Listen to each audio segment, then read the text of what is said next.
Wind 2320, gust 26. Thank you. 435662 going around. 565662, you have 500 heading, climbing to 2000, contact at Norfolk on 124.9. The views, comments, stories, and opinions shared within this podcast are our own, or those of our guests, and in no way represent the views of the companies, associations, or organizations that any of us may work for or represent.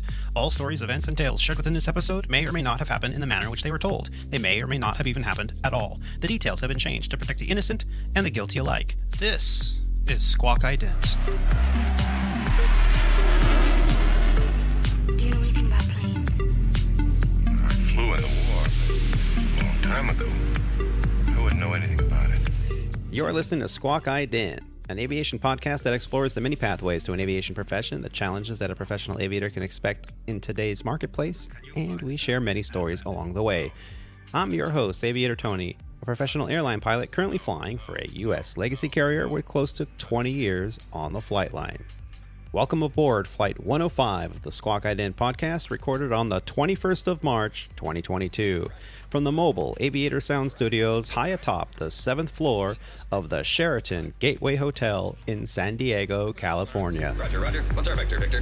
On today's flight, Rob D and I discuss late night meals and how to manage bad eating habits when you're at the mercy of difficult flight schedules while out on the flight line. We will also talk about hard landings, overweight landings, and heavy landings as well. Last week, I had pilots occupying all of the available flight deck jump seats, going and coming into and from Nashville, Tennessee. We'll discuss the 33rd Annual Women in Aviation Conference that took place March 17th through the 19th this month, and what WAI offers aspiring aviators. We also have a chance to hear some audio updates from Alex D on his progress in his SandPiper training. So stay with us while we run our final checks and we prepare to push back from the gate.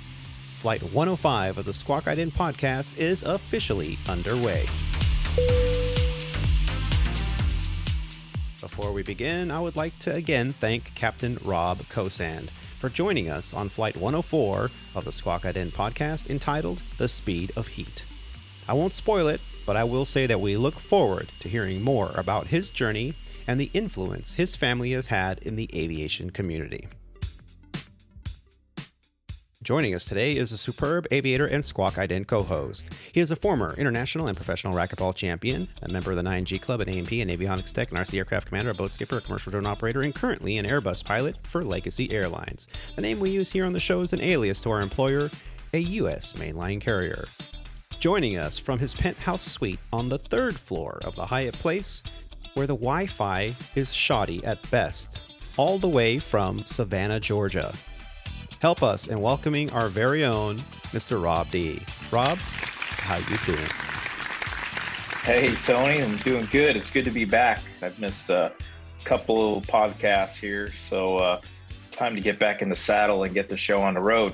Yeah, our schedules for all of us have been tremendously difficult lately. You've had some family events that have happened. Took you up to the Northeast, back in Rhode Island, and I had some family events that had me changing my schedule around for the entire month, which has now put me in a position where I'll be flying pretty much every day the rest of this month except for 2. So, it's been tough. Now, tell us about you. Last time we caught up with you, you were getting ready to do some trips up to the Northeast to see family. That's right. And you've also had some volleyball schedules getting back in the swing of things. How have you been able to keep up with all of it? Yeah, it's been absolutely crazy. I got to tell you, man, I don't know how I'm doing it. My wife is definitely the glue in the household here. She's keeping everything together right now. I've had to really be really creative with my schedule this month to allow time for everything that I'm doing. I took 5 days off and went to the Northeast to visit my family. We have a 5-month niece that was born obviously 5 months ago, so took time to go visit her and my sisters, and of course my mom and dad. My dad's pretty sick. He's recovering from a he joined the amputee club. He had his leg amputated below the knee. So he's been in and out of the hospital with that, but all in all, he's doing pretty good. But it was nice to be up there to spend time with him and see the niece and all my other nieces and nephews up there. So that was fun. But with 5-month-old and all the other nieces and nephews that are under 7 years old, it really wasn't any time for a vacation rest or anything like that, because we were go. And then if you include the commute to and from and all that, it's pretty exhausting. And of course, I worked right up to that trip. And then as soon as I got back, jumped right back in the saddle and went out on I think it was a 3 or 4 day trip after that. As soon as I got back, I think I had maybe 1 day off, but didn't feel like it. I went right back to work and worked a trip, and then had a volleyball tournament last weekend. Worked a trip right after that. It was a 3-day trip, backed it up by another 3-day trip, which is kind of where I'm at now. And as soon as I get home on Thursday, headed back up to Indianapolis for about 5 days for a volleyball tournament. Get back from that, jump right into a 4-day trip. So basically, I'm nonstop all the way to the end of the month, and transitioning into April. So here we are. Wow. And you still have time while you're on your layover to spend the time with us. And I do thank you for that. Yeah. And I think most airline pilots or aircrew members, we come to work to get some rest sometimes, to get a little bit of break from, the personal life. Yeah. And sometimes your spouse or significant other doesn't understand that. They go, oh, you go to work and, you get to have a beer or sit down and have a nice meal where you don't have to do any dishes and not make any beds and you come home and, you should be well rested. And although coming to work to relax from the hustle and bustle of, family and all the responsibilities therein, still, I mean, we need to get our rest, and we need to eat right, and we need to kind of, stay on our feet, because when we get home, there is no rest for the weary. Oh, yeah. And as most people can attest, if you just travel for a living, when you just take one flight, I mean, it's exhausting. I mean, the whole stress and the whole airport, environment, noisy airplane, and then getting to where you need to be, that's exhausting. And you and I and all the other crew members, we built up a tolerance for that, but still, we're exhausted at the end of the day and at the end of our trip. So believe it or not, pilots and flight attendants, they suffer from jet lag just like everybody else. We know how to handle it a little better than most. We are professional at what we do. We know how to get our rest when we can. We have the tricks, the hotel tricks on how to darken the room and, use the hanger clips on the drapes, and, make sure that, you get the air conditioner temperature set just right, just where you want it, maybe, take that cool bath before you, go off to sleep. And, there are all these little things, work out in the morning, whatever it is. We each get into our routines that works best for us. And eat a big supper before you go. Oh, wait, no, that's part of it? That's the other way. No. And we're going to talk about that here in a little bit as well. Oh, okay. Because that's been an issue, and it's something I wanted to talk about. But we have learned how to cope with it, but it doesn't mean we don't get jet lag. It doesn't mean we don't get tired. It doesn't mean we don't need a day and a half to recuperate sometimes. Yeah, no, hell, sometimes I need 2, more than 2. Especially after those red eyes, right? Oh, the red eyes are the worst. The red eyes are bad. I haven't done a red eye in, it's probably been a year, maybe more than a year, but those really kick my butt. And no matter how much you try to prepare for it and sleep properly, there's almost no way to really do it on a trip, especially when they do the red eye on the last day. Yeah. But those are rough. I don't even know how those wide body pilots do it. I know they get to go back and, take a break and, they work shifts and stuff like that. But I don't know if I'm cut out for that kind of stuff. They were dumping down our throats all these definitions of how to have 8 hours of sleep opportunity and how to monitor your circadian rhythm, and sleep debt builds up over time, and you can't just like sleep all of a sudden. It takes days, if not weeks, to recuperate. And they used to always just really shove this education down our throats and training for years. And then FAR 117 came out, and they said, well, actually, you're not limited to 8 hours. You can actually fly 9 hours, depending on when you started and what theater you're in and all this. Consult chart table A. And if table A doesn't explain it, go to table B. And when table B doesn't, go to table D. Next thing you know. Oh, by the way, you can go 2 extra hours, what we have on here anyway. So you can extend a couple hours, and it's exhausting. It's just exhausting. And so it's very important to have a healthy diet, to exercise regularly, to get your rest when you can, and to minimize the stress in your life, because all of it matters when you're behind the controls of an aircraft. Factor. You know? Absolutely. Yeah. Yep. And I too had some time off. I had some personal family issues that we had to handle through some extended family. Actually attended a funeral a couple days ago from a distant cousin, which was both difficult because he was young. He was a career UPS driver, had his own UPS truck that he, had his route that he had for years. And he had an adult daughter, and he was a member of multiple car clubs in the Southern California area. He had a VW club that he was a member of and contributor to, and a mini truck club, those little Toyota Nissan trucks that have all the hydraulics and stuff on them. So, I mean, he was a car guy, and we went to the funeral, and when we pulled into the church, we were like, is there a car show going on today? Why would they book a funeral the same day of a car show at this? What? It wasn't. There were dozens of mini trucks. There was about 20 or 25 vintage VWs, all, souped up, chopped up. We had Combi 21 window buses. There was a Type 3 VW thing. There was a fastback, a notchback there, Type 3. So we really had a good time in the celebration of his life with his family and his friends and his coworkers. His UPS truck was driven behind the hearse, and there were probably a good 20 or 25 uniformed UPS employees there. The Teamster union was there. The words shared at the ceremony were just inspiring. To know that someone was loved that much by so many people. It was definitely something that I was very honored to be a part of.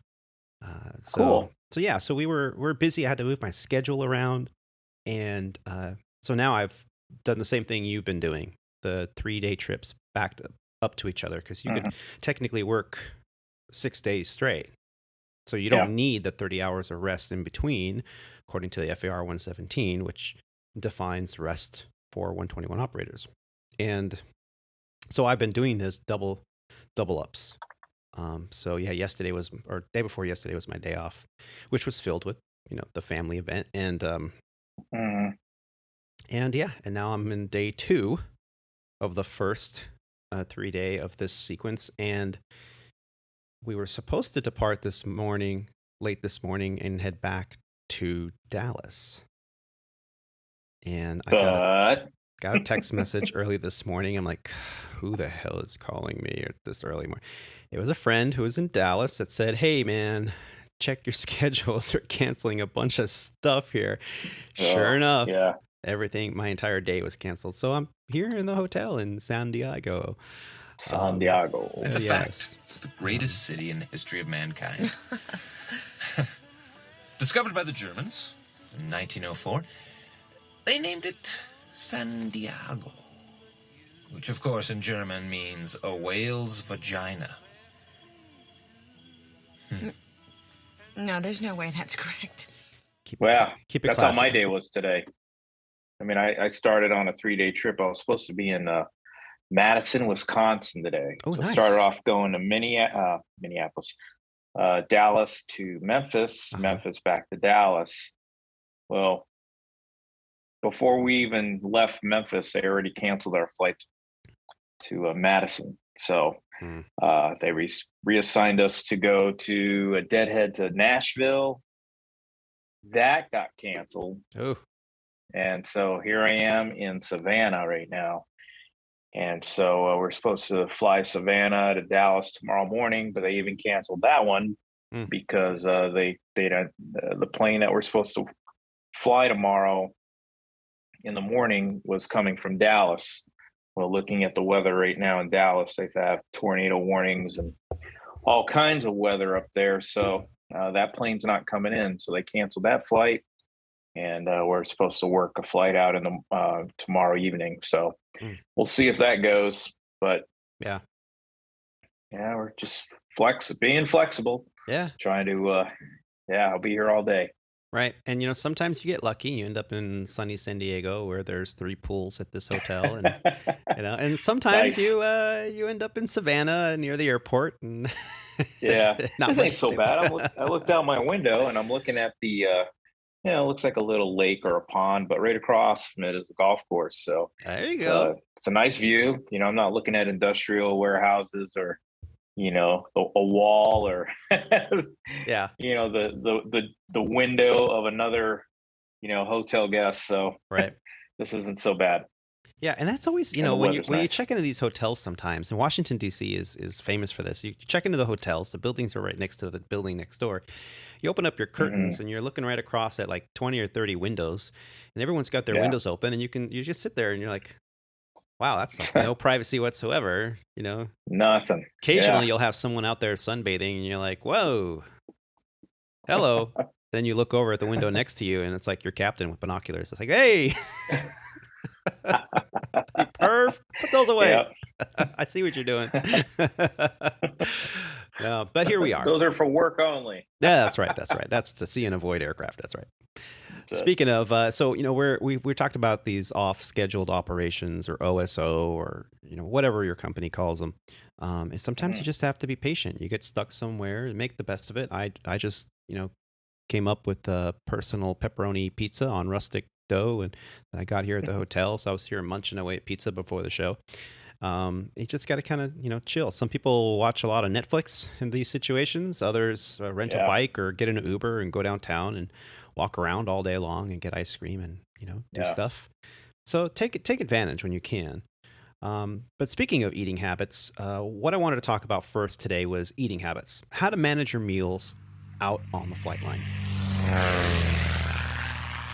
Yeah, very tough. Every, you know, company, every carrier, every particular job, you're going to have what works best for you. And if you're new, like we all were at one point, you don't know what to bring, you know? And so if you're new on the job, this goes out to all those that are in the new hire classes over at the regional partners of all these mainline carriers out there.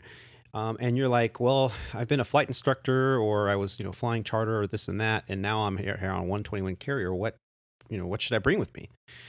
Now, when money is tight, as Rob, I know you and I both had experienced we those all days. had it, yep. Remember our budget? What was it? $20 a day budget? I had $20 a day budget. Yeah. Yep. And believe it or not, you can do it if you're very disciplined, but we're about to get into it, but go ahead. Yeah. So, you know, do you bring a lunchbox? Do you bring a cooler? Do you bring ice packs? Are the hotels that you're frequenting do they have a microwave in the room? If not, can I, you know, get a microwave from the lobby, or, you know, who will hold my food? Is there a refrigerator in the room? If not, can you request one? These are all great questions. And how do you not forget that 6-pack of beer you left in the bottom of the fridge? Now, so here, how that costs to manage money. it? That costs money, right? So we started out. We were doing. I remember we were talking when we were all new hires. You know, $20 budgets in a regional carrier, because regional carriers don't normally feed you. You don't get a crew meal. No. Right. But then again, you're not doing 4-hour legs. You're doing 30-minute, 45-minute, hour and a half legs, occasionally a 2-hour leg or more at a regional carrier. But you're doing 3 or 4 legs a day. So there's plenty of opportunity for you to walk into an airport terminal, use the restroom, and grab a bite to eat. Now, anyone that's been in any kind of airport or movie theater or amusement park knows that you're a captive audience, and therefore you're going to pay $47 for a tuna fish sandwich that was made 5 days ago. Yeah. That's just the way it is. So how do you stay within a budget? Well, I personally had one of those crew member lunch boxes, the line kind. I think they're by e-bags. The one I still have that I still use today is e-bags. Yeah. And, they're not that expensive. I think I paid like $50 for mine. I don't know how long ago that was, but they're lined. They have pockets where you can put your ice packs in there or dry ice. Sometimes you can get dry ice from catering. If they're catering the airplane, you can say, hey, buddy, you got some dry ice for me? It'll keep your food cold. I know some people that would prepare in Ziploc containers or little Tupperware containers, little plastic containers, like pasta for one day, a little meat something, a stroganoff for the second day, keep bread in another one. And then, most dudes, they have I had one guy busted out a peanut butter jar and a loaf of Wonder Bread. And he's like, this is my meal, breakfast, lunch, and dinner every day while I'm at work. Oh, yeah. Yep, I've seen that, man. Yeah. So, are you kidding me? Rob, what did you do when you were starting out? Well, I mean, it was tough. When I first started, I didn't know what to do. I quickly learned, there's 3 things you learn to do as a regional airline pilot. So first thing is never pass up a free meal. Right. So whenever most of the hotels we stayed at were pretty good at having free breakfast. Yeah. So I would go downstairs and I'd make sure I'd get up early enough and eat. I'd have a breakfast. I'd have whatever the powdered eggs they had, the hard boiled eggs. They had waffles. I'd eat the waffles. I would always take 1 or 2 of those instant oatmeal pouches with me because those are good on the go. You just put hot water in it, eat that. Anytime they had fruit, I'd take 1 or 2 pieces of fruit with me. And they always had like peanut butter and jelly and bread on hand. So I would actually make a peanut butter and jelly sandwich, thinking I'd have it for lunch. So that was kind of my, start of the day kind of thing. And so for lunch, obviously, like I'd eat that peanut butter and jelly and have some fruit and, get some water or a diet soda from the airplane on the go. And then for dinner, that $20 budget, that was usually, my dinner. But, $20 doesn't get you very far in hotel restaurants. And luckily, most of the places we stay at, they give you a little bit of a discount. And so, I would try to find a meal that was, within that $20 budget. You could leave a tip.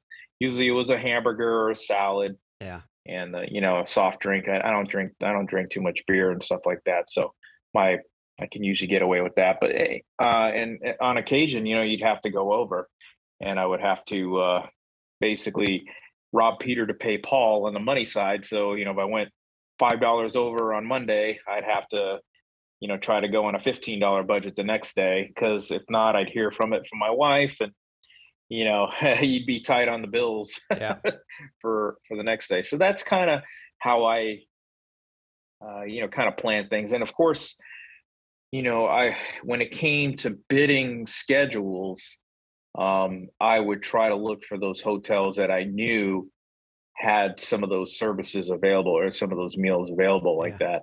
And then in the airports, I've learned where to go to get, the budget friendly meal so that you can sometimes, just get a salad or, a sandwich somewhere.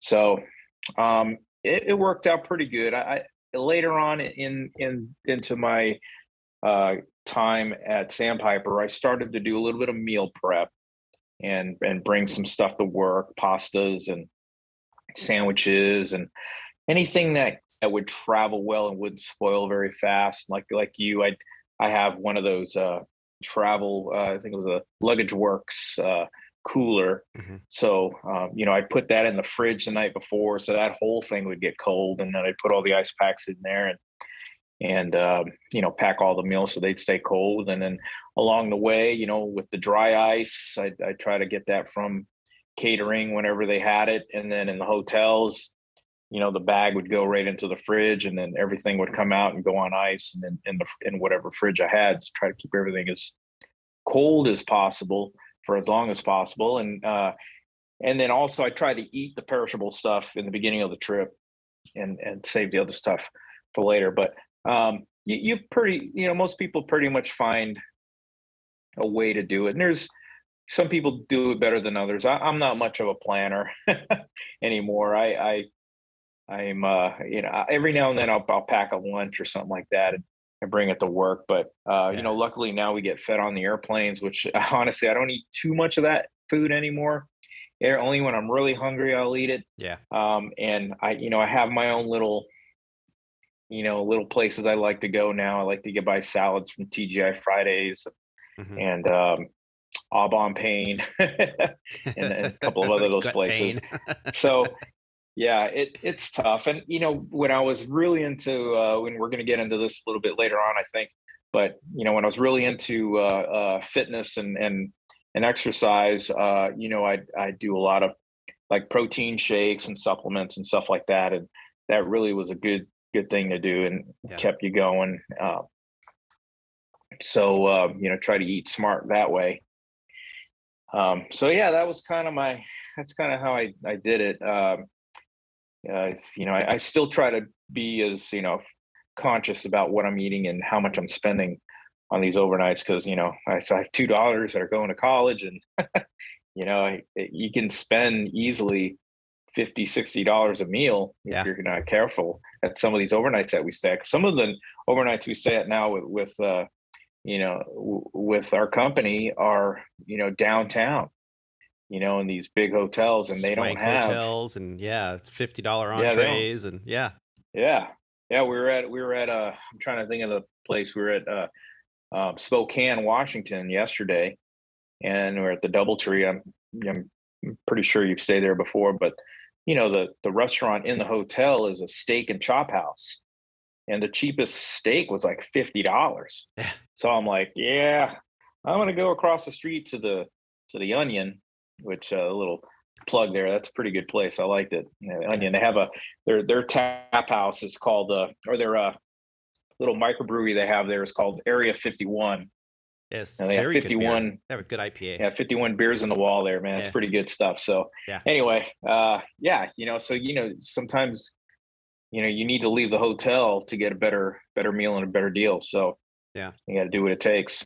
And so why are we talking about this? Why are we so conscious on the budget and the meal? And I think it's because if you don't plan accordingly, and you're at a carrier where the only thing you could possibly get is a snack pack or maybe some mixed nuts from the back that they give to the passengers, and you're hungry and you don't eat right, and you haven't had a decent meal, or you ate a meal that didn't agree with your stomach, and you're at the controls of an aircraft. This is beyond inconvenience. If a passenger doesn't get their first class meal, that's inconvenient because you paid for something you thought you were going to get. But if, they go for 2 or 3 hours and they don't have that meal, that's an inconvenience. But if you as a crew member go without a meal, your blood sugar might be off. You might have, not feel well because of it, or because you ate something on the fly, or you ate too fast. It's a very common thing for pilots. Yeah. That's how you can tell a pilot in the cafeteria, by the way. They're the fastest eater. So you got to slow down, put your fork down after a couple bites, put your fork down for a minute, have a sip of water. But the reason it's so important is because it is a safety to flight issue. You're going to start questioning your decision making. Your decision making will slow down. It'll take you longer to make a decision on what to do. And so meal timing, meal quality, all of that is very important for an aviator. And that we just wanted to get that word out for those of you just starting out in the industry and you don't quite have your meal prep plan in place. And it'll change depending on whether you're on reserve, whether you know where you're going for a few days, whether you know if you're going to be flying late or you're going to be flying mornings and off early, or if you're going to be on one of our typical sequences, a 3-day trip. You start late, you end up in the middle of the day, and then you finish early. So you never catch up on your eating or your sleep. And then fast food. Fast food's cheap. But after how many McDonald's and, Chick-fil-A's are you going to eat before you start to see the weight coming on, right? Yeah, it happens quick. It does. It happens very quick. And you have to be prepared. Now, there are two things that I don't scrimp on in my life. One is food. Food quality is, I'm a foodie, so food quality is important to me. I would rather spend an extra couple dollars on food and forego any of the special sodas than I would to have a beer and junk food. I would rather have a good plate. The reason I brought it up was a few weeks ago, I had a sequence that we ended up in Las Vegas, Nevada, and we stay at a casino hotel. Pretty much most of the flight crews stay there. Southwest, Delta, Legacy, American, they all United, they all stay there.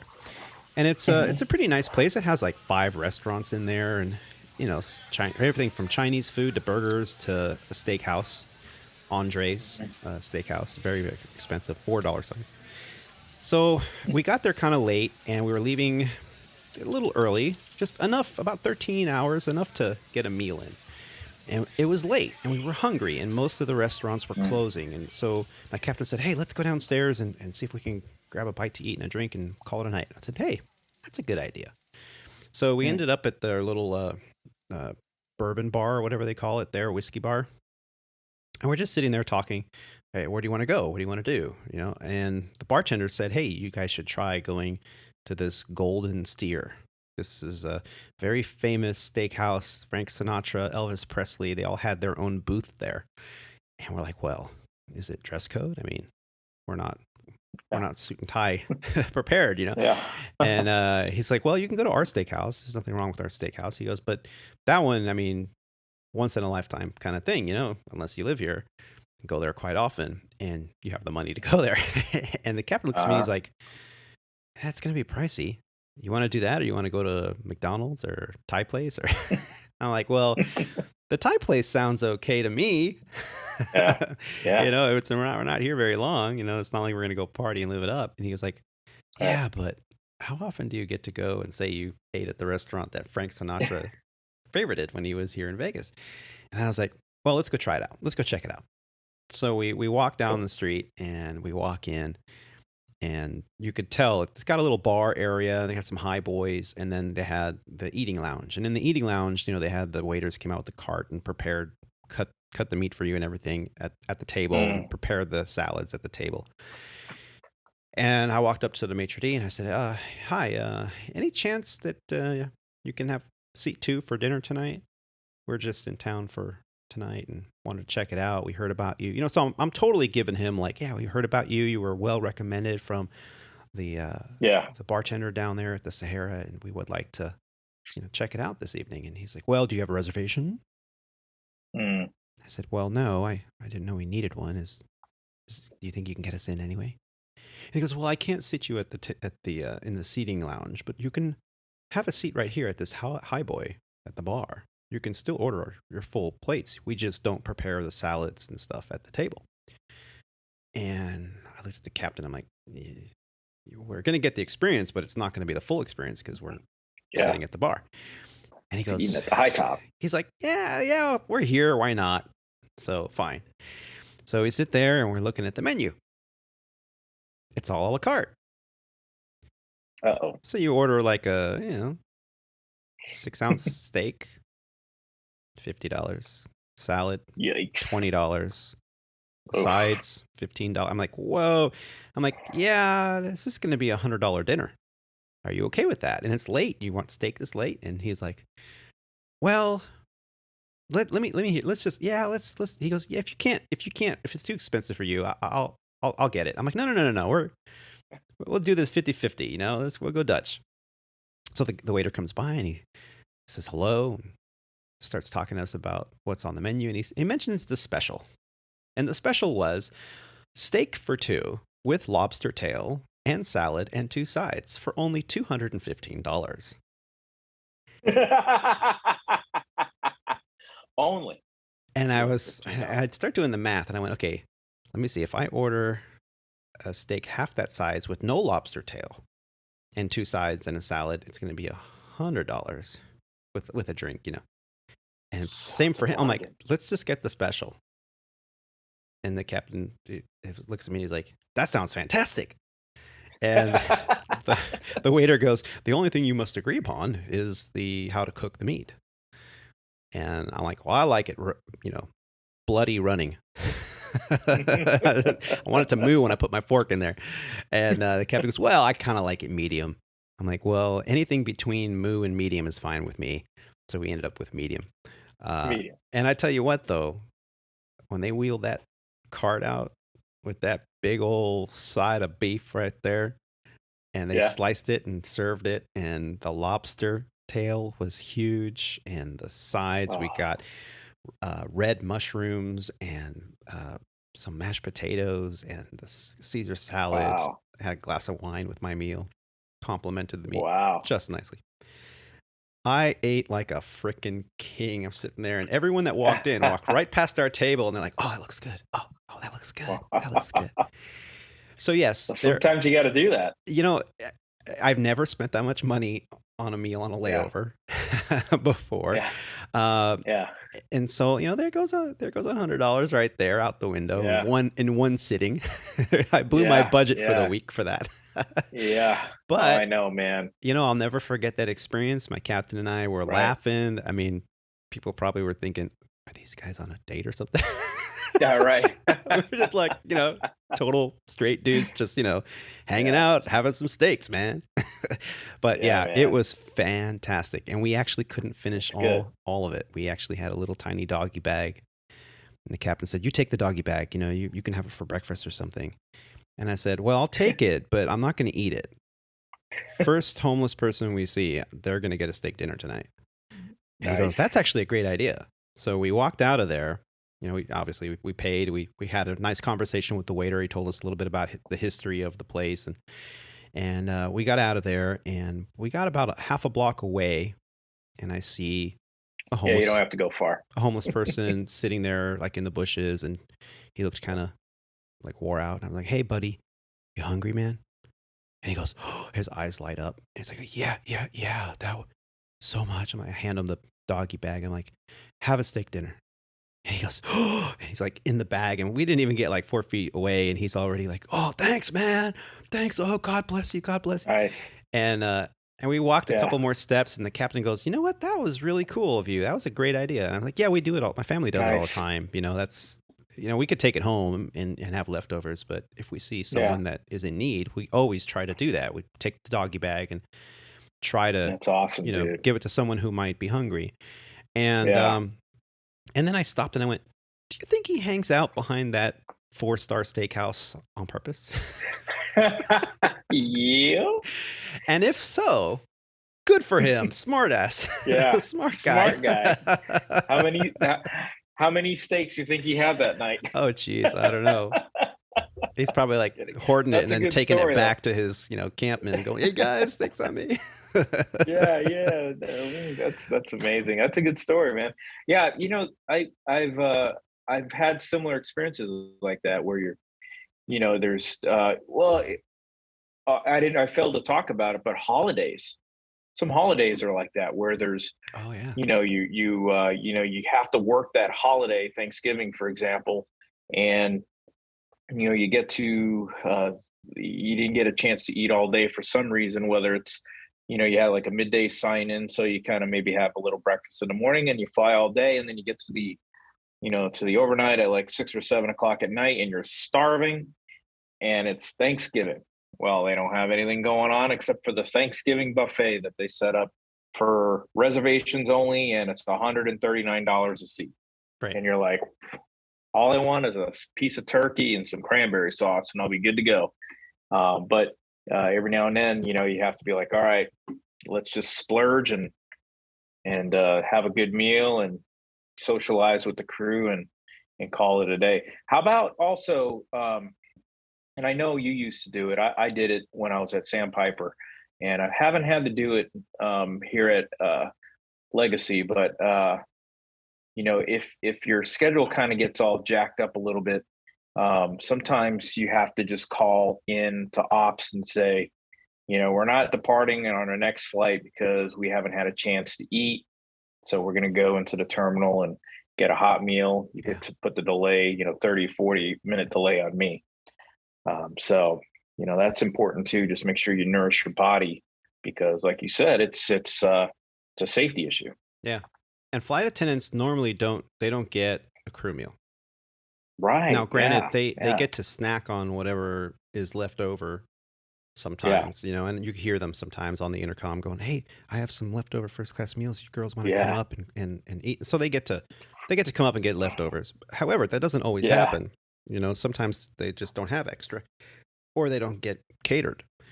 So they go, all day long. Sometimes they don't really have much time to eat, and the pilots have a lot more power and more leeway with that. And I've always advocated, hey, if you guys have been going all day and you're hungry, either I can go get you something. I'll run in the terminal, maybe get some desserts or something to hold you over. I've been more than happy to do that in the past. Or I'll say, you know what, we're going to take a meal break, and we're not going to board or anything. Let's go get a meal break. You go grab some bite to eat, and then bring it back to the airplane. For them, it's hard to eat on the airplane because, they can't eat during boarding and they can't eat during this and that. So they have to wait until they have a lull in their service. And if the flight's not that long, it's just not going to happen. So always, it goes a long way to ask your flight attendant crew, hey, have you eaten? It's been a long day for you guys. Can I get you anything? Sometimes that will make their entire day to just offer, even if they don't say no, or maybe just a cup of coffee. Yeah, exactly. Yeah, good stuff, man. So I had another incident that happened this week, and I had a pretty cool captain last week, and 35 years at our company, been flying a long time, not ready to retire quite yet, but he will be retiring early. He is financially one of the most intelligent pilots I've flown with, and we're going to get to some of the advice he gave me. But before we get to that, let's talk about hard landings. Now, all week he was talking about how he had to drive to out of town because he lived kind of far away, about a 3-hour drive. Yeah. Normally he could fly in, but with all the reduction in regional flying out of his local airport, there really weren't many options for him. So after a certain hour, there's no way to commute home, and getting hotel rooms to take an early morning flight that's going to go out full or weight restricted anyway, he just would rather rent a car. Yeah. And drive home and drop off the car at the airport over there. And that's what he had been doing for quite some time, ever since the COVID began and the reduction of flying happened. And I was like, really? You're going to fly 2 long legs, do like 7 hours of flight time, and then get in a rental car at LAX and drive home for 3 hours? That's crazy. Wow. I mean, that's where you're going to get killed. Falling asleep really at the love wheel. The job. Yeah.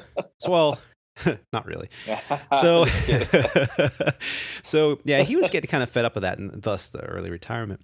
But all week he was like, yeah, we just got to get in like 20 minutes early, and that's going to really help me out. I'm like, stop it.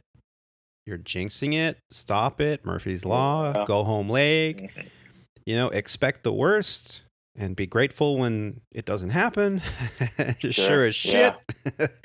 Yeah. We land in Dallas. We had to swap aircraft. We walk over to the gate, and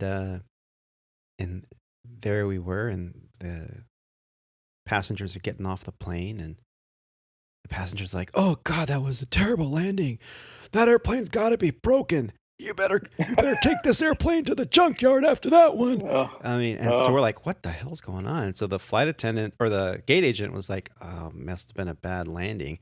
I wonder if maintenance is going. So the gate agent goes down to talk to the flight attendants. We're like, is everything okay? A lot of passengers are complaining. And they're like, it was a very hard landing. And I think they're calling maintenance. I was like, oh man. So a little embarrassing. Well, it turned out to be a new captain receiving IOE with an IOE check airman on board. And we sat there and kind of waited for them to come out of the flight deck, which they didn't for a long time. And out appears or this, second sign. The second sign, yeah. And out appears this very young, tall, slender, good-looking captain. He's like, "Hey guys, how you doing?" He's very charismatic, and he was like, "Hey guys, so that man, I had like a bad landing and kind of bounced it, and so we wrote it up like a hard landing. So maintenance is they're already here, man. They're checking it out. All right, oh cool, man. Have a good flight, guys." And he, in tow with his bags, he goes up the jet bridge, and the captain and I look at each other like, "Did that just happen? Was he serious? Was he that nonchalant?" I mean, really? So the check airman comes out, and he's got this like look on his face, like, yeah. My captain's like, "What the hell, man?" So I immediately left the jet bridge to go do my pre-flight walk around. And as I was opening the door, he turns and says, "Tony, do a really good job. Look for wrinkled skin and popped rivets." I was like, "You got it, Cap. You got it." So I go out there, I take my time, and I'm looking. I'm like, everything looks good. I kick the tires, it's got a good thunk. Those tire pressures are good, I'm looking at the landing gear. Everything looks okay. Nothing looks over compressed. There's no fluid leaks anywhere. And I do a thorough pre-flight, and everything looked satisfactory, like normal. So I get back in, and now, get onto the flight deck, and maintenance is in there, and he's running his checks. And what they do is they print out a report. And the airplane spits out all the parameters from the previous flight.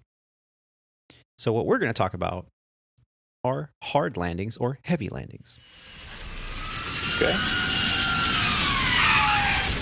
According to skybrary.aero, and I'll put a link in the show notes because that one's a tough one, what defines a hard landing? And they indicate a hard landing in some regions, referred to as a heavy landing, is a landing in which the manufacturer's touchdown limitation, expressed either in the rate of descent or as a G loading factor, or gravity loading, has been exceeded.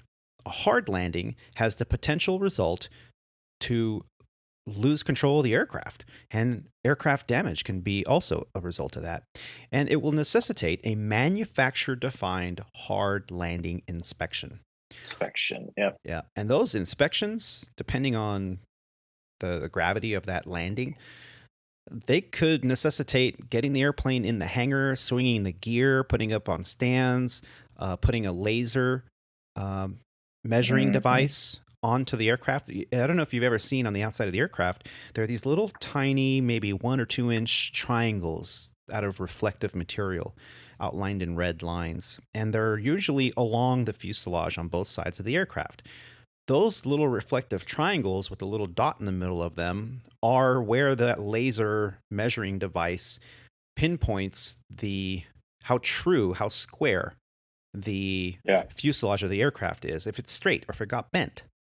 It's very important. Right. And it takes a long time to do one of these inspections, and we'll kind of get into that. They also go on to say almost all of us, either as pilots or passengers, have experienced what we may have considered less than ideal landings. These might have been manifested in a firm or bounced touchdown, a sudden longitudinal swing to realign the aircraft with the runway centerline, overlay harsh deceleration, or even an unexpected displacement of loose articles, or the deployment of some of those passenger oxygen masks. Once uncomfortable for most and potentially frightening for some, these events seldom cross into the threshold required to be classified as a hard landing. In some situations, such as these during landing on a contaminated runway, the firm touchdown may have been intentional. And yes, we do those all the time, especially snowy runways. The FAA doesn't want you to float and grease it, especially on contaminated runway. They want you to plant it so that you can get weight on wheels and all of those protections that the aircraft may or may not have built into its system, depending on your aircraft. Anti-skid, anti-lock, thrust reversers, all that stuff. That doesn't start working until you have weight on wheels, right? Airplanes are on the ground. Yeah. Right. So as stated in the definition that I just talked about, hard landing is classified as an exceedance of the manufacturer limitation. Now, different aircraft manufacturers from McDonnell Douglas to Boeing to Airbus, they all have specific G loading characteristics. That said, based on certification criteria, the hard landing threshold is the same for virtually all commercial pattern aircraft and is expressed either as G loading of 2.6 or as a touchdown rate in exceedance of 600 feet per minute for landing weights up to the certified maximum for the aircraft type. For aircraft that are certified to conduct precautionary or emergency landings as weights above their normal landing limitation, in other words, overweight landings, the hard landing threshold is then reduced to 1.7 Gs or 360 feet per minute if an overweight condition exists. So in the story earlier, I told you maintenance was on board and they were printing out all the parameters from the previous flight. The previous flight had a bounced landing, and it came out to be 1.7 Gs. It was not, therefore, a hard landing. Right, by definition. By definition. So my captain and I looked at each other like, so you're not going to do a hard landing inspection? It was like, no, it was only 1.7. We don't do those until after 2.6. And we're like, wait a minute. Let's talk about this for a second. I could do 1.7, 1.8, 1.9 G landings all day, every day, and the aircraft does not need to be inspected. That is correct. Yeah. So every single passenger that came out there holding their back, getting ready to sue the company and put a neck brace on, they would lose it. They would lose that case because, by definition, it wasn't a hard landing. So it's just, firm. Yeah. It was just firm. Made all my previous landings in my history seem a whole lot better. Better, yeah. Oh, yeah. That's funny. I know. Isn't that amazing? I mean, these planes are really, really designed to take some punishment on landing. Those landing gear can take a lot of punishment. Yes. I mean, have you seen some of those videos on YouTube and other documentaries where they show the landing gear, the stress on the landing gear, especially when they test them? Yeah. It's really, really fascinating to see that stuff. And I got to tell you, I had one the other day. I went into Memphis, and it was the hardest landing that I've ever experienced in an airliner, and it was my landing. Oh no! Oh my gosh! I got to tell you, man, I honestly, I was flying with a very experienced captain. Again, 30 years experience. And let me tell you the end of the story first before I tell you the whole story. After I landed, I looked at him and I said, "What did I do wrong? Did I do anything wrong?" I mean, I did everything by the book. He's like, "You did." And he's like, "The one thing you probably could have done was gone around, but by the time you decided to go around, you would have touched down anyway." Yeah. And he said, at that point, you're already pretty much committed to the landing. And, you touched down in the landing zone, and you didn't touch down short. You didn't, you were on center line and everything. It was just firm. And I got to tell you, so we were landing in Memphis, and there was, it was very gusty, low level wind shear advisories in effect, flying Airbus, right? So, the thing goes into, ground speed mini and all that stuff. And, you looked at your V approach speed, and it was right at the hook, the top of the low speed awareness. So what do? You had to start adding some, add 2 or 3 knots. Yeah. Add some speed, So I ended up adding, I think 10 knots. Whoa. 10 knots. So there was a lot That's a lot of buffer. So, our ground speed mini on the approach was like 160, 170, right? And then as we got below 500 feet, you could watch it trail off. But that was the problem, was that the change in wind speed and direction was so rapid that the engines didn't catch up with me from like 200 feet down to the runway. So as I was getting into, that transitional phase, my airspeed was bleeding off, but there was no RPM. There was no there's no run up from the engines because they were still slowing me down. So as I was flaring, I was like, I need to extend my my glide a little bit further, or I need to arrest my descent a little more because we're starting to sink really fast now. And the stick went as far back as it went. And right at that point, I was like, oh shit. You've run out of elevator authority, sir. We just went wham. I mean, we hit hard, and I was like, again, and this is where I started the beginning of the story was, what did I do wrong? I did everything right. It's like, what happened? And so, we got off, and the captain, I was like, is that considered a hard landing? And he goes, oh, I don't think so. I mean, although it felt hard, it probably was no more than like 1.5 Gs. And the captain, being as experienced as he was, he knew exactly where to go in the FMS to look it up. And he looked it up, and he was like, yeah, that was 1.4 Gs. And I was like, that's it? Normal landing. Like, God, I couldn't even imagine what 2.5 feels like, 2.6. Oh, God. Yeah. Oh, my gosh, it's crazy. So, I mean, I tucked my, hit my tail between my legs on that one, and head down as I walked out of the cockpit. Didn't even make eye contact with anybody. But, thankfully there was no comments other than I said it. I asked the flight attendants in the van, so how was that landing? And they all looked at me like, holy shit, I need a freaking massage. My neck is sore.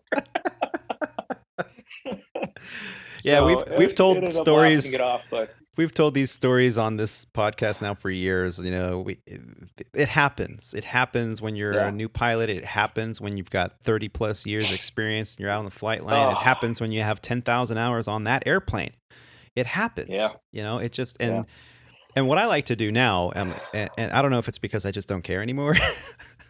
I'll be like, okay, open the door, and I just stand there like Superman, and like, nice landing. You always get the sarcastic comments. That one guy. And I love it when they go, were you in the Navy? Even though I wasn't, I'll say, yes, I was. And they're like, good carrier landing then, son. 3-wire. 3-wire. Yeah. That's funny. Well, we talked about hard landings, and you really have to, not to say that it's okay to conduct hard landings. You do your best to put the aircraft on the ground in the touchdown zone, the first third of the runway, or 3,000 feet, whichever is shorter. And, you're aiming for the aiming point markers. And I don't know if you've ever realized this, but if you're on the aiming point markers as a reference, and you're descending on glide path at a standard 3-degree glide path, those aiming point markers should look pretty close to square, not rectangular. Yeah. If they look rectangular, you're a little low. And if they look a little less than square, you're a little high. High. That's why that they are the shape that they are, because for visual reference, if you have no other reference, no PAPI, no VASI, no glide slope, nothing, and you're going into an airport and the only reference you have are those aiming point markers, you want them to look close to square, maybe just a little bit more elongated than square, but not super long rectangular. It's an optical effect that you can use for situational awareness. Mm-hmm. Now, every landing can't be a greaser. No. On a good day or a good sequence, I'll grease every single landing. And I usually get a side glance from my captain, like, fuck, geez, this guy, like, God. I'm like, okay, your turn. If I have a greaser, I always go, okay, your turn. When I have a bad landing, same as you, I go, oh, God, what happened? And then captain's like, oh, don't worry, it was fine. I was like, maybe I should open my eyes next time. I always got something smart to say. But thank you for sharing that with us. And when you're new, you're humble and you don't want to share your bad experience. But when you have as many decades behind your belt, you're like, I messed one up last week. Hard landing. It happens, man. That oxygen mask fell thankfully, out. Thankfully it doesn't happen. Yeah, see, and that's the other thing I was going to say. There was no reports of, overhead bins opening up, or, oxygen masks coming down, or phones going flying. Sometimes, that's the kind of stuff that happens. Yeah. So it must not have been that bad. It was worse in my head because I normally don't land like that. I mean, I usually get some, like we said, there's firm landings and there's soft landings. Yeah. Some airports you just need to make a firm landing, like LaGuardia, DC. So those airports short like that. runways. Yeah, you get it on the ground. Don't worry about it. You just put it on the ground. You've Right. got to. They want us to land within the first, 1,200 feet of the run of the threshold and stuff like that. So just get it on the ground. Yeah, and I'm pretty. We do that all the time. Yeah. And sometimes you got like that Dallas runway or that LAX runway where you can, get it into the flare and just hold it in ground effect and just let the wheels, kiss the runway and spool up. And sometimes the spoilers don't even deploy yet because they're like, "Hey, are we there yet? I don't know if we're on the ground or if we're flying yet." So those are the nice ones, but those are not textbooked. Those are just kind of like the golf thing, drive for show, putt for dough. That's the drive for show kind of thing. You just showing off at the end of the flight. Well, I tell you what pisses me off, Rob, is when you freaking grease the landing in. You got a lot of runway, like you said, in Dallas. I know what you're going to say. You touch down, it's gorgeous. You're like, yeah, that's how you do it, buddy. Yeah. And the aircraft is slowing and you put it in min reverse. You don't even put it in full reverse. Right. Because landing distance computations don't even include thrust reversers. Those are extra, right? So you put it in min reverse so that the passengers aren't getting, all the, and all the vibrations. Rattle, and plastic and all that. They don't know any better. They're like, oh, wow, that was a beautiful landing. Wow, that was great. Yeah. And so you get it. You're slowing down. You're passing through 80 knots. And your pilot monitoring, your captain says, 80 knots, my aircraft. He slams on the brakes, and now he's like, he's like, I want to get off on this because I want to go back to the gate now. I got to go back to the gate. So, and he ruins it. Yeah, you're like, come on, dude. Like, come on, man. Well, we were talking about hard landings and greased landings and stuff, but what about overweight landings? Now, you don't really talk about overweight landings in GA. Right? Because if you can take off with full tanks, you can land with full tanks. That's just the way it is. But in swept wing aircraft, there's definitely the opportunity where your maximum takeoff weight is much higher than your maximum landing weight. And why would this matter? Well, if your dispatcher is doing their job appropriately and they've calculated everything correctly with your flight plan, your en route burn and everything, they'll always have you take off at a weight that is less than your maximum landing weight. Sometimes you take off and you're going for a very long flight, so you have a lot of fuel, and something happens. You get the dreaded ding dong or ding ding ding ding ding. Either way, now you're going back to the airport. So what do you do? First thing you say is, my aircraft. Your aircraft. My radios. My aircraft, my radios. And then I would read the ECAM actions on the Airbus, right? So, or is it a ECAM action, or is it an immediate action or ECAM exception? That's the next thing, right? Exactly. So you consult your QRC. Quick reference card. Quick reference card. QRC. So you pull that out. You go, is it a quick action? Meaning, do it now. Don't follow what it says. Just do this. Or is it an ECAM exception? Meaning, don't do what the ECAM says. Do this instead. Usually those are things that happen on the ground, not in the air. Yep. So you run through the very short list and you go, nope, it's not one of those. And then you read what it says. Engine 1, fire. Okay, is that an emergency? Can be. Can be, not really. Do you have to be like Jackie Chan? No. You're okay. All right. Then the captain says, okay, I'm flying. I'm talking on the radio. Go through the ECAM actions. So you go through them, right? So whatever, okay? I was just using that as an example. So the point is you have to return to the airport. But now you're 20, 30, maybe even 40,000 pounds over maximum landing weight. Maximum landing weight. So now you have some decision making to do. According to Boeing.com, and I'll put a link in the show notes, an overweight landing is defined as a landing made at gross weight in excess of the maximum design or structural landing weight for a particular model. A pilot may consider making an overweight landing when a situation arises that requires the airplane to return to the takeoff airport or divert to another airport as soon as soon after takeoff. In these cases, the airplane may arrive at the landing airport at a weight considerably above the maximum design landing weight. A pilot must then decide whether to reduce the weight prior to landing or land overweight. The weight can be reduced either by holding to burn off the fuel or by jettisoning the fuel. So dumping fuel, basically. Yep, some aircraft can do that. Yep. Yes, but the 320 cannot. There are important issues to consider when a decision must be made to land overweight. One is the burn off the fuel or jettison the fuel. The other is, do you have a long enough runway now to accommodate an aircraft that is overweight, considerably overweight? And do you have the conditions to make a very, very smooth touchdown? And I believe our book says less than 300 feet per minute. Yeah, I've read that somewhere. Yeah. So, if that were to happen, the captain or the PIC would have many things to accommodate. Now, after an overweight landing has been done, a entry into the aircraft maintenance log must be done, and they're going to want to know, maintenance is going to want to know a few things. One, what was the weight of the aircraft upon landing? Two, how many feet per minute was indicated on the VSI at touchdown? And of course, you're going to have very hot brakes. Overweight landings is an emergency landing and should always be accompanied by the airport rescue and firefighting equipment. Now, after an overweight landing that heavy, it takes a lot more friction on the brakes to stop the aircraft. You're going to need to eat up a lot more runway.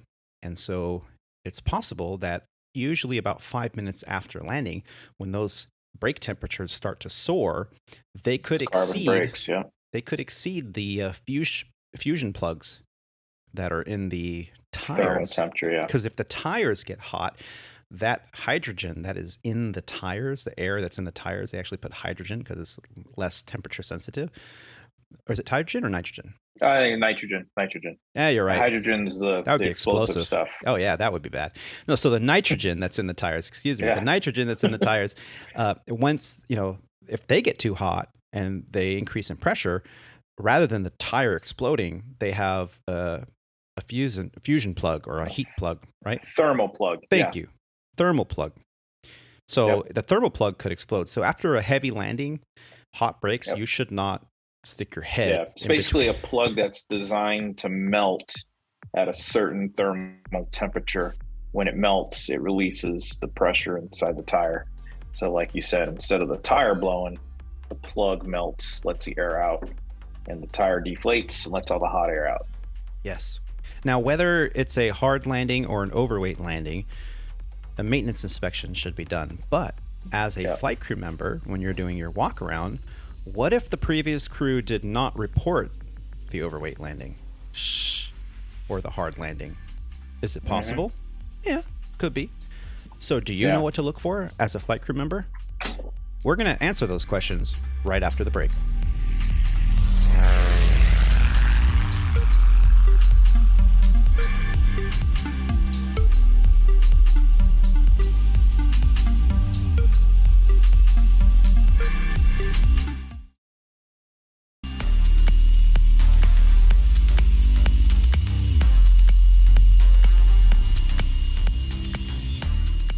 And ladies and gentlemen, welcome back.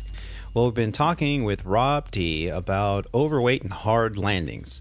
Hey, they happen. And we're talking about how to recognize if the aircraft you're about to fly has been subjected to one of these things. Now, as a pilot, we're not really responsible to know how to do an aircraft maintenance inspection on looking for signs of overweight landings. But as a 2-decade on the line pilot, I think it's important to at least know what to look for. So according to Boeing, Airplane Maintenance Manual, or the AMM, provides specific inspections that are required anytime an overweight landing occurs. Regardless of how smooth the landing was, the maintenance inspection is required. The AMM inspection is provided in 2 parts. the phase 1 and the phase 2, or A check or B check. And in the A check, it's always a part of it to look for obvious signs of structural distress, such as wrinkled skin, popped fasteners, or bent components in areas which are readily accessible. If definite signs of overstress are found, a phase 2 check or B check is then required.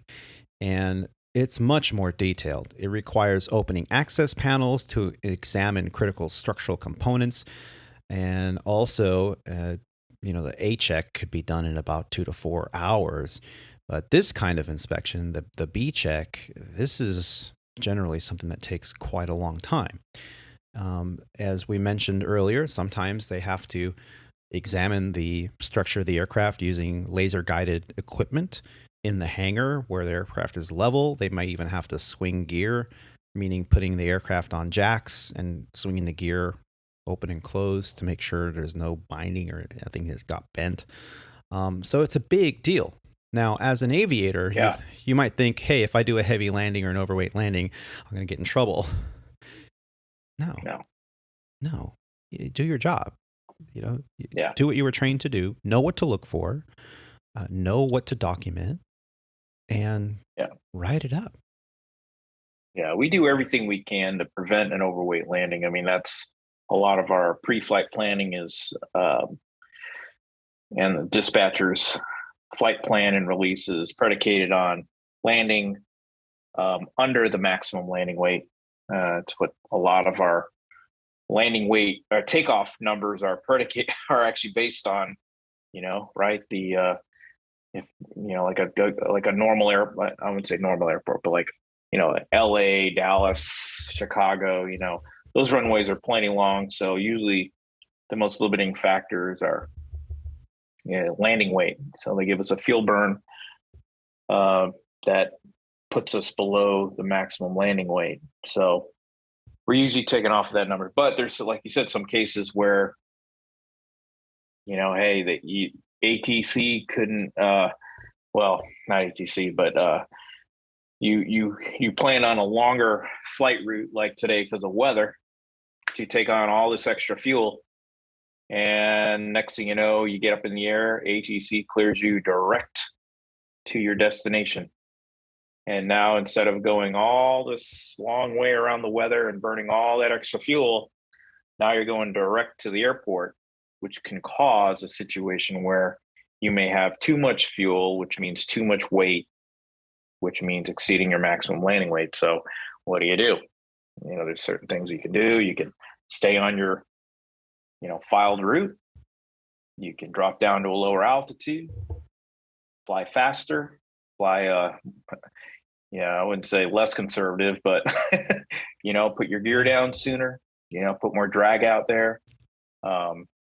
There's a lot of things you can do, but at some point, you may have to just, like you said, hold somewhere and just burn holes in the sky and just burn down that fuel till you get below maximum landing weight. And I'll give you an example of one I had, and this was, we were actually in an emergency situation, and we took off out of Fargo, and we hit a bird on takeoff.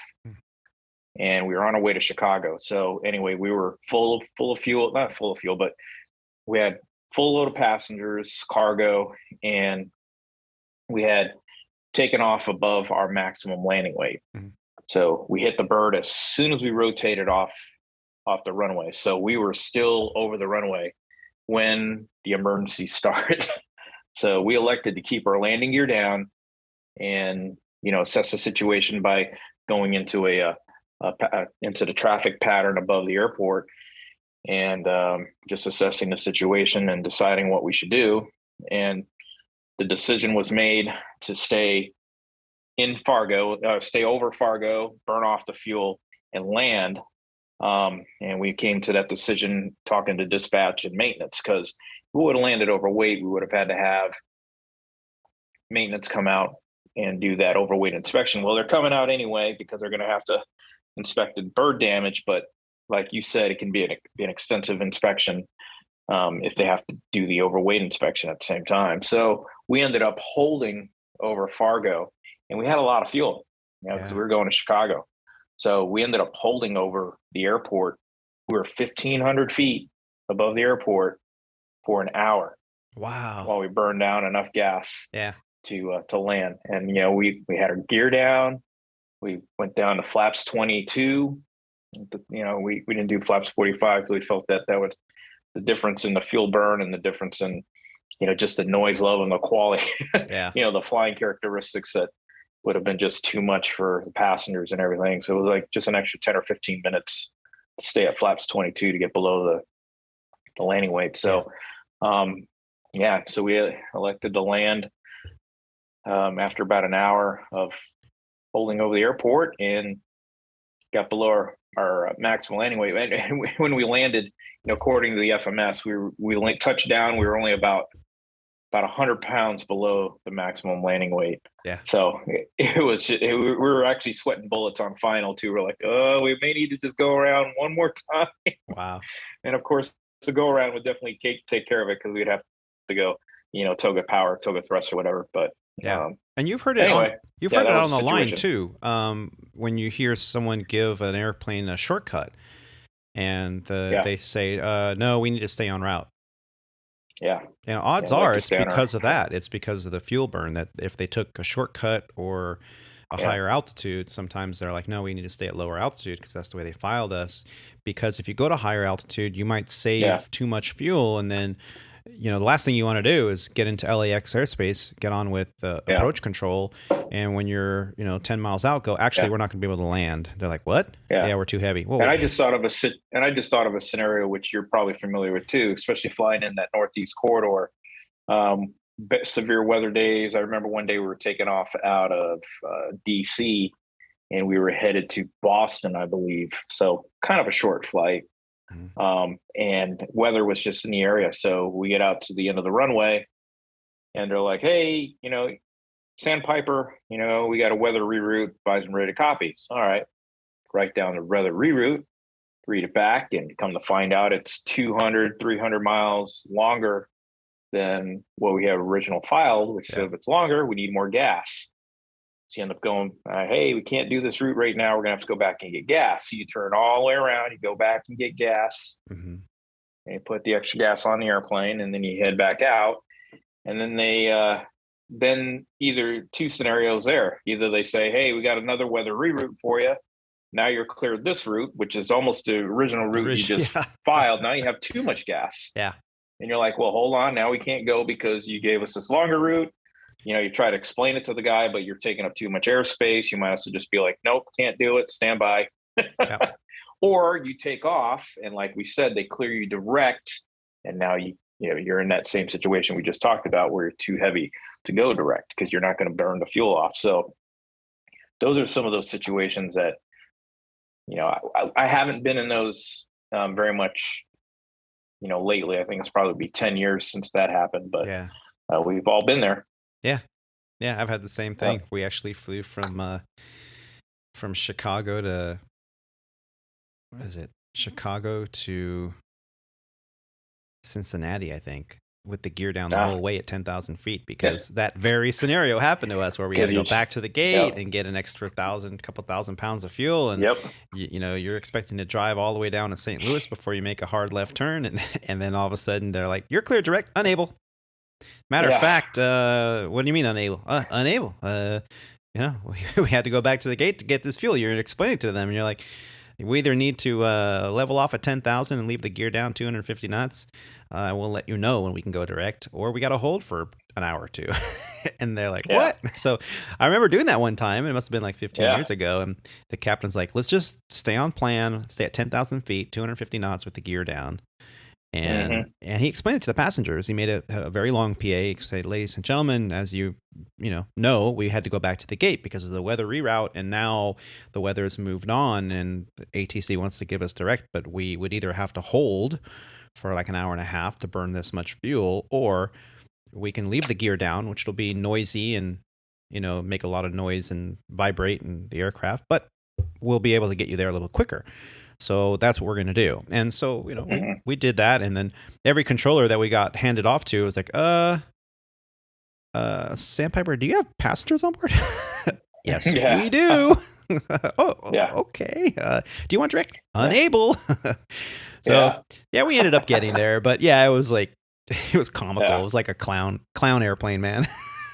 Yeah, and I think along the years, with the dispatchers and the ATCs and the liaisons we have in SandPiper and Legacy Airlines SOCs, with the ATC and company liaisons, I think they've worked that stuff out a little better in the past years. So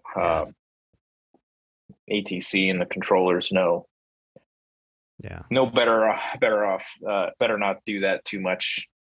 Yeah, and in this stage of the game as well, flying who we fly for at Legacy Airlines. I mean, I think we're in a little higher tier of flight planning and prioritizing. Sure. And so, I think we've got a little better handling, at least where we sit right now. And it's normal. You're much bigger and holding more fuel, more passenger, more payload. So. Yeah, to get a little bit higher priority on those routes, it's normal. Yeah. But recently, we talked about I had a bunch of jump seaters. Like, first time in a long time, I had both jump seats full coming and going out of Nashville.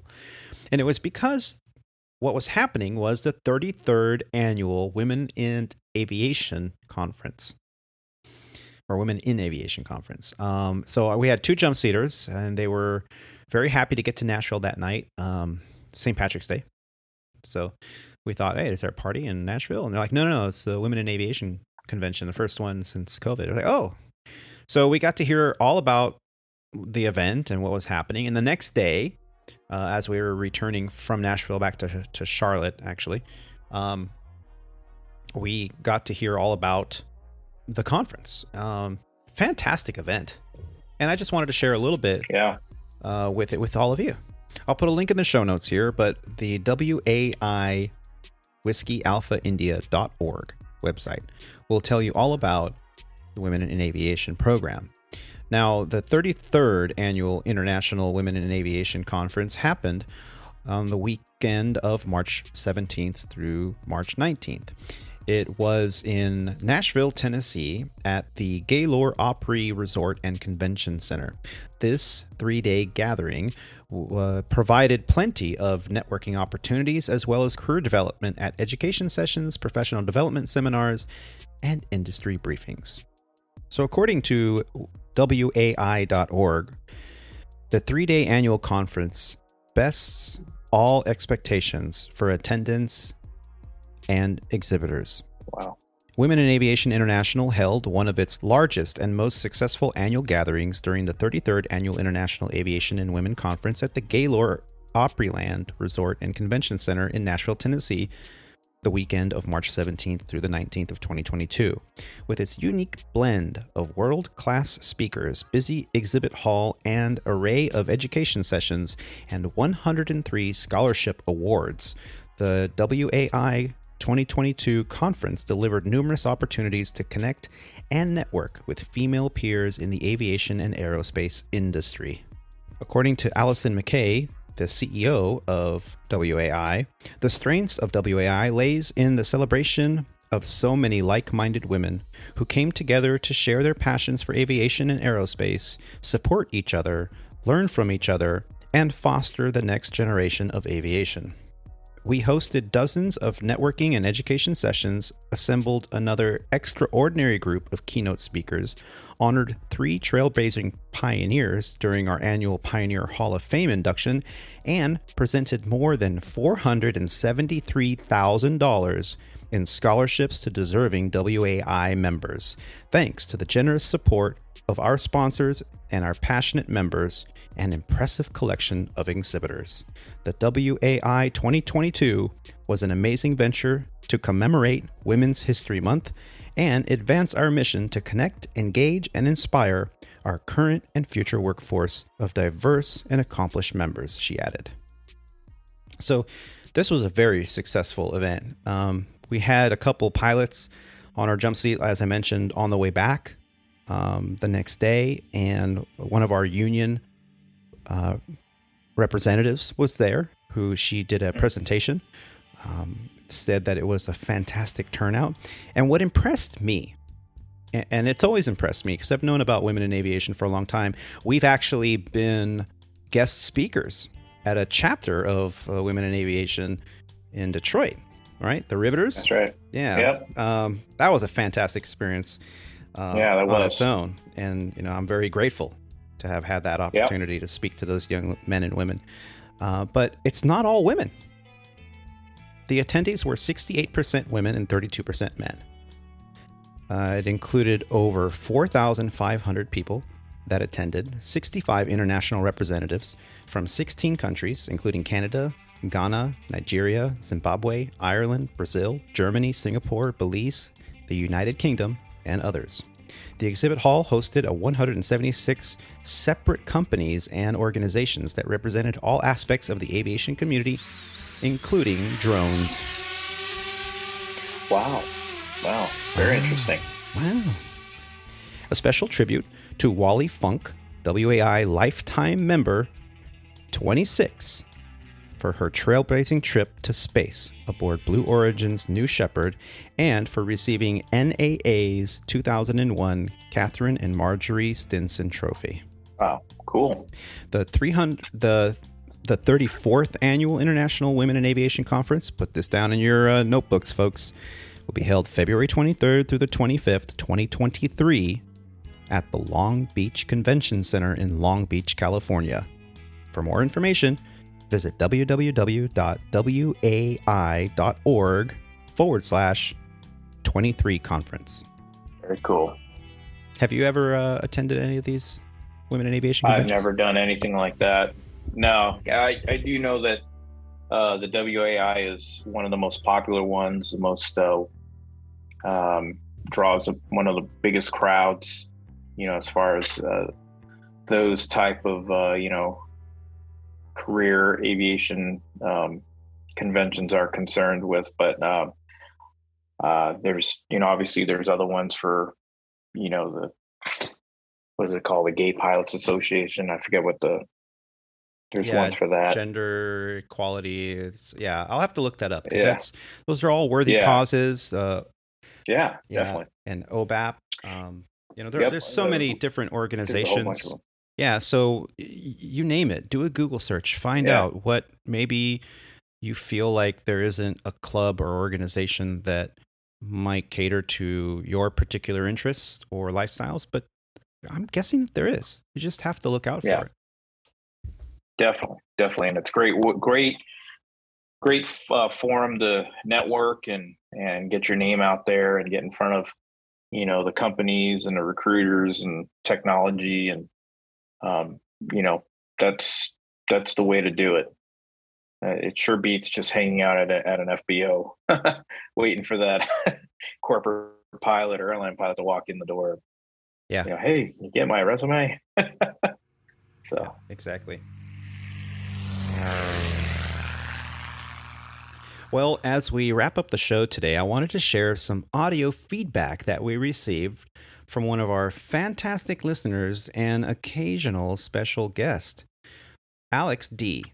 has started his journey in aviation over at SandPiper Airlines. We're very proud of him. You may recognize Alex from some of our previous shows, even a Cessna flight that I took and recorded a podcast in the middle of.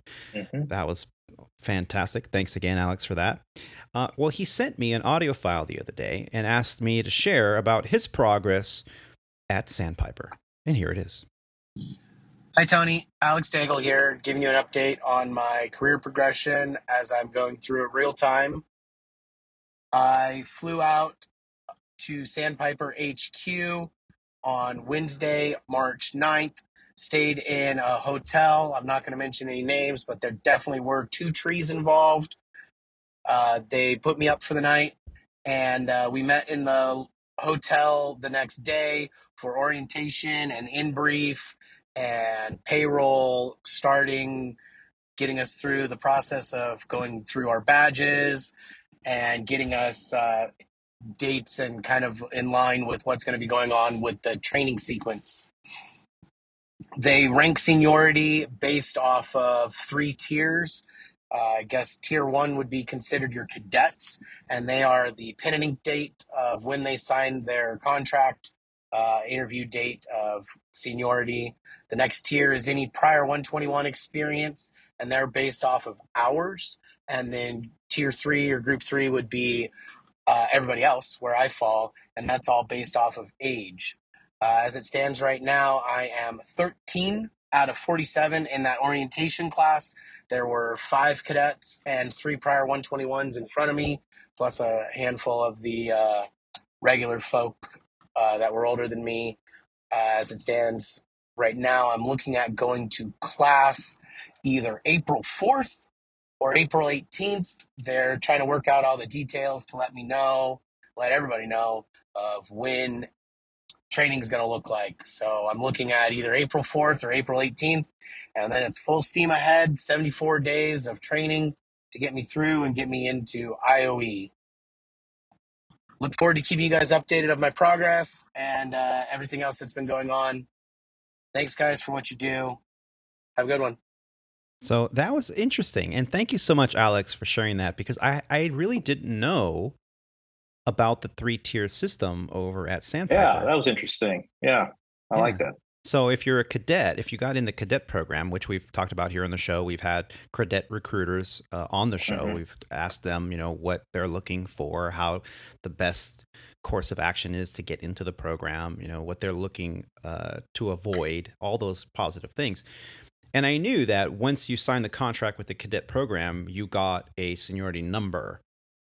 And so when you finally had enough hours and went through the program, got hired on with the SandPiper or one of the wholly owns, then when it comes time to selecting a base and aircraft, day 1, you get to go in order by your hire date. Whereas everyone else has to follow what I thought was the age thing. I didn't know about the 2nd tier. No, neither did I. Yeah, so it sounds like it goes by the cadet program, and based on when you signed your contract, that was a tier 1.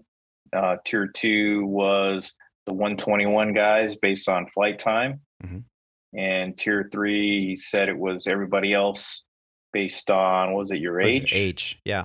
Yeah. Because when you and I got hired, that was it. It was based on your age. Yeah. So if you were if you were the oldest one in your class, you got the number 1 pick by age. And if you were, that's kind of how it happened for me. You mean, like you just said it was, but I mean, literally, I had probably the most advantageous position during my interview, because when I was there, the recruiter came up to me specifically and they said, "Okay, Rob, this is where you get to learn about seniority. You're the oldest one here today, and so the decision is yours. There's 1 seat available in the training class that begins on Monday, and it's Thursday, and I'm interviewing. Mm-hmm. So, hey, it's yours if you want it." And I was like, "Oh, hell yeah, I'll take it."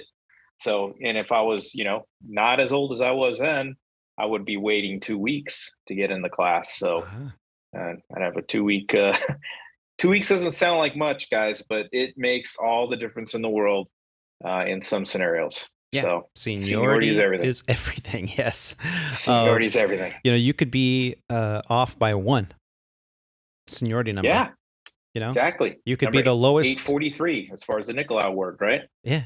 842 is the cutoff. You're 843. You miss out on a lot of stuff. Right. 1 seniority number. Yep. Yeah. So 1 seniority number could make or break your quality of life.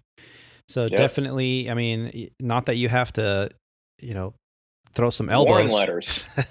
Yeah, warn letters. Right. when we went through all this. Everybody knew who was the most junior guy who wasn't going to get one. Yeah. Because the very next guy got it. Yeah, when we talked about Domestic Air, our friends over at Domestic Air, they had, what was it, Save Brandon, because Brandon was the most junior guy. He was going to get furloughed. Brandon guy. Save Brandon, not let's go Brandon, but save Brandon. Right. Different thing. That's funny. Well, Rob, again, thank you to Alex for sending us that audio. We love the audio, so keep them coming. And congratulations, Alex, man. That's very exciting. You got a very, very bright future ahead of you. Great career. You're going to love it. Look forward to hearing more about your adventures here pretty soon. Yeah, absolutely. And thank you, Rob, for joining us today. I know how busy you've been and how the schedules, how tough they've been. And, you're like, yeah, I can make it today. And let me just grab some food when we land. And then and you text me, oh, I'm at the restaurant. And I'm like, yeah, take your time. I just ordered a pizza anyway. So now I'm going to. Well, I'm happy we did it. I look forward to doing this every chance we can. I enjoy talking with you and talking shop and aviation and stuff. This is stuff that I enjoy, and I missed the last few, and I apologize, but yeah, it's been busy, but I love doing it, man. So it's good to be back. Yeah, and can't Roger, wait till the next one. Oh, me too. I'm always looking forward to the next one, and we have some exciting ones coming up. I'm not just saying that. Very good. And I talked to Captain Roger today. We had a long conversation before the show. He unfortunately had to fly. He was actually at the FBO in San Francisco when we were talking about it, and he was getting a lot of stuff done, and he was taken off, and he was going to be taken off right when we started recording. So, good luck, Roger. Hope you have a boarding flight. And Kyle, my God, man, that young man, he's got a newborn toddler in his house. He's busy with work and everything else. I don't know where he fits time in his day for himself. He's a busy guy. He's taking care of the family, the baby, the new home, all the honeydews and projects that he wants to get done. And on top of that, he's there in Dallas trying to figure out that schedule and keep it all. He's setting the bar really high for us, man. Yeah. So we wish you luck. Also, Kyle, I know Kyle's reached out to me a couple times saying, man, I'm really sorry. I really want to join you guys more often, but we totally understand. We'll take it when you can give it, Kyle. All your totally. Advice. Well, please help us out by sharing this podcast online and with your friends. Make sure you subscribe or follow to the Squawk Ident Podcast on whatever platform you're listening on. If you're new to the podcast world and just checking us out, man, thanks a lot. We really appreciate it, and we could use all the support we can get. We also love receiving the listener feedback like the one we just heard. So you can send us an email, or you can even send us audio feedback. What I suggest for most people is just record a quick voice memo on your phone on the voice app or whatever recorder app, and just attach it to an email. You can go right to our website at aviatortony.com. That's Alpha, Victor, the number 8, Romeo Tango, Oscar November Yankee.com. There you can send us an email, an audio file, and you can also check out all of our archive tabs, the photos from the flight line, the guest book photo tab. There's a pilot shop there. You can order t-shirts and hats and mugs and things like that if you are so inclined to do. A very, very small portion of each sale does go to help finance this podcast. Speaking of financing this podcast, you can do what some of our listeners have done, and that is contribute financially to the show. Either a one-time donation, $1 or $2 or $5 or whatever you can afford if you can, or you can be a recurring donator. And that's right there on the homepage. Facebook, YouTube, and Instagram users, you can find us under the Squawk Ident Podcast. Again, a big final thank you to Rob D for joining me today. And thank you to all of you for taking the time to listen to these grateful aviators. Keep the dirty side down out there. Be safe and take care of each other. Bye, y'all. See ya. See you later. Man, where's that pizza? Adios. I got a beer here somewhere. What's that?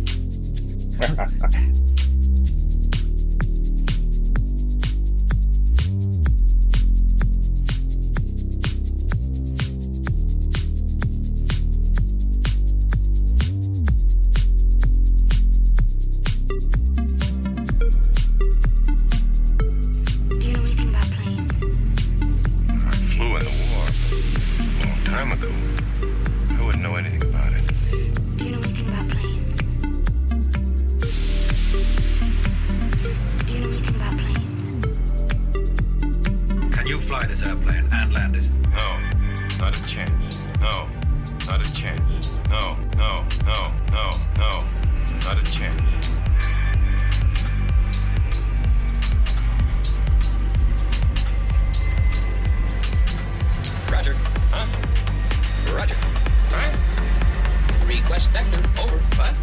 Do you know anything about planes? Clearance, Clarence. Roger, roger. What's our vector, Victor?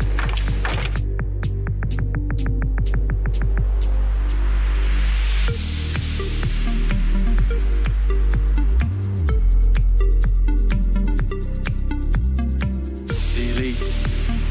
Best of the best. We'll make you better. We'll make you better. Do you know anything about planes? Oh, jeez. Oh, you kill me. You really do.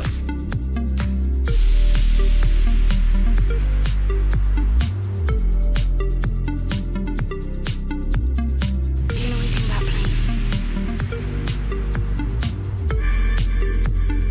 Captain, how soon can you land? I can't tell. You can tell me, I'm a doctor. No, I mean, I'm just not sure. Do you know anything about planes?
Can you fly this plane and land it? It's an entirely different kind of flying.